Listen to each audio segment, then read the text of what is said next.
Alrighty, nifty 91.50. WRPI Troy, hanging out with the dude. Opinions expressed are not necessarily the opinions of the Executive Committee Board of Trustees of the student union. And I never give out medical advice.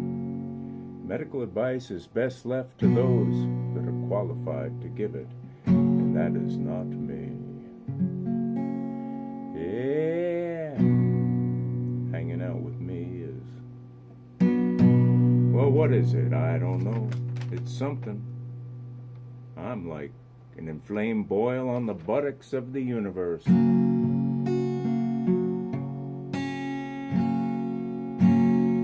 Where was I here? I got lost.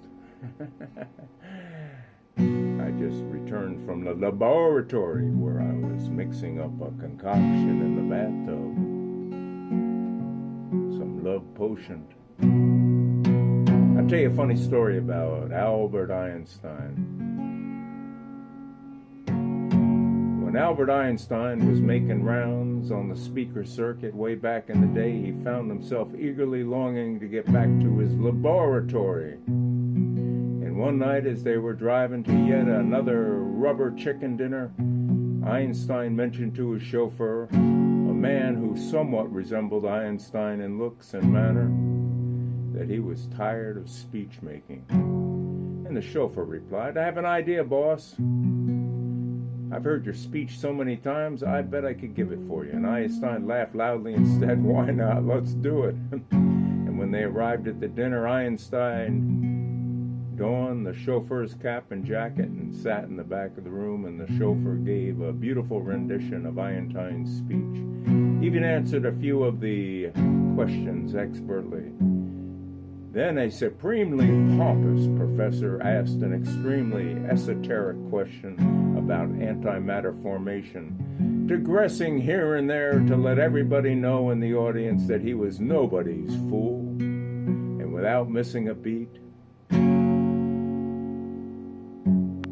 the chauffeur fixed the professor with a steely-eyed stare and said, "Sir, the answer to that question is so simple that I will let my chauffeur, who is sitting in the back of the room, answer it."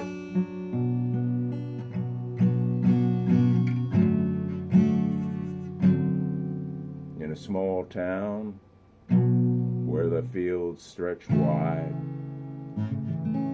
there was a country lad with star-glazed eyes, and out in the barnyard, with a round ball shooting hoops, worn-out sneakers, and a heart of gold, with a dream to chase and tales yet untold. A starlit night, he takes a layup and some three-pointers and a half-quarter. They all go in the hoop. Just a backyard guy, starting on Friday night,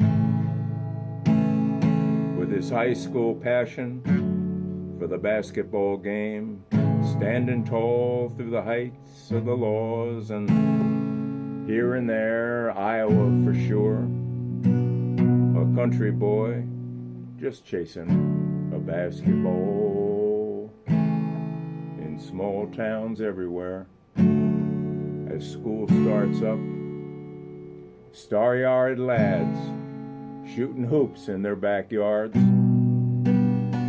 hoping to make the cut, hoping to be on the starting lineup. Yeah. And for others, it'd be out in 9-degree and 120-degree heat, hitting dummy sleds, getting ready for the game before they tear the goalpost down. Football, cricket, baseball, basketball. The difference between men and boys is the price of their toys. And now for a really big shoo, some Cannonball Adderley.